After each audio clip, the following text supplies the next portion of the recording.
అందరికీ నమస్కారం. ఈ వీడియో చూసే ముందు జై శ్రీరామ్ అని కామెంట్ చేయండి.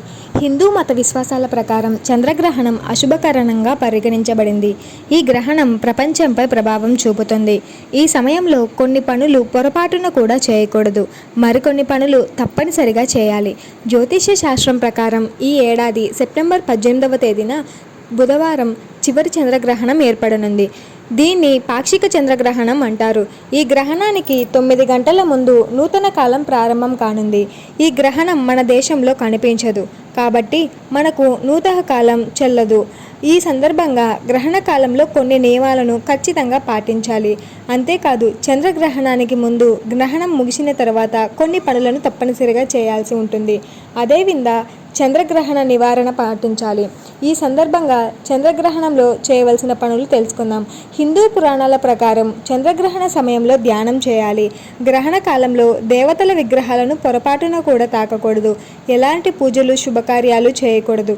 గ్రహణ సమయంలో చంద్రునికి సంబంధించిన మంత్రాలు పఠించాలి. ఎవరి జాతకంలో అయితే చంద్రుని స్థానం బలహీనంగా ఉంటుందో వారు కంచు పాత్రలో పాలు పోసి అందులో ముఖం చూసి శివుడి గుడికి వెళ్ళి ఆ పాలను సమర్పించాలి. ఎవరైతే తమ జాతకంలో చంద్రుని దోషంతో ఇబ్బంది పడుతూ ఉంటారో అలాంటి వారంతా చంద్రదోష నివారణ కోసం చంద్రగ్రహణం రోజున రుద్రాక్షి జపమాలతో చంద్రుని బీజమంత్రాలను పఠించాలి. అలాగే పవిత్రమైన నదిలో స్నానం చేయాలి. మీ సామర్థ్యం మేరకు బట్టలు, డబ్బును దాన ధర్మాలు చేయాలి అని శాస్త్రాలలో పేర్కొనబడింది. చంద్రగ్రహణ సమయంలో పూజలు చేయడం శాస్త్రాల పరంగా నిషేధించబడింది. అందుకే ఈ కాలంలో ఆలయపు తలుపులన్నీ మూసేసుకునే ఉంటాయి. దేవుని విగ్రహాన్ని తాకడం వంటివి కూడా నిషేధించబడింది. అయితే శ్రీకాళహస్తిలోని ఆలయ తలుపులు మాత్రం తెరుచుకునే ఉంటాయి. అంతేకాదు, గ్రహణ సమయంలో ప్రత్యేక పూజలు కూడా నిర్వహిస్తారు. ఇలా చేయడం వల్ల గ్రహణ ప్రభావం తగ్గుతుందని చాలామంది నమ్ముతారు. చంద్రగ్రహణం వేళ ఆహారం వండటం, జుట్టు, గోర్లు కత్తిరించడం వంటివి చేయకూడదు. చంద్రగ్రహణాన్ని నేరుగా చూడడం వంటి పనులు పొరపాటున కూడా చేయకండి.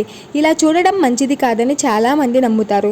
అలాగే గ్రహణ కాలంలో బయట తిరగరాదు. గర్భిణీ స్త్రీలు గ్రహణం కాలంలో జాగ్రత్తగా ఉండాలి.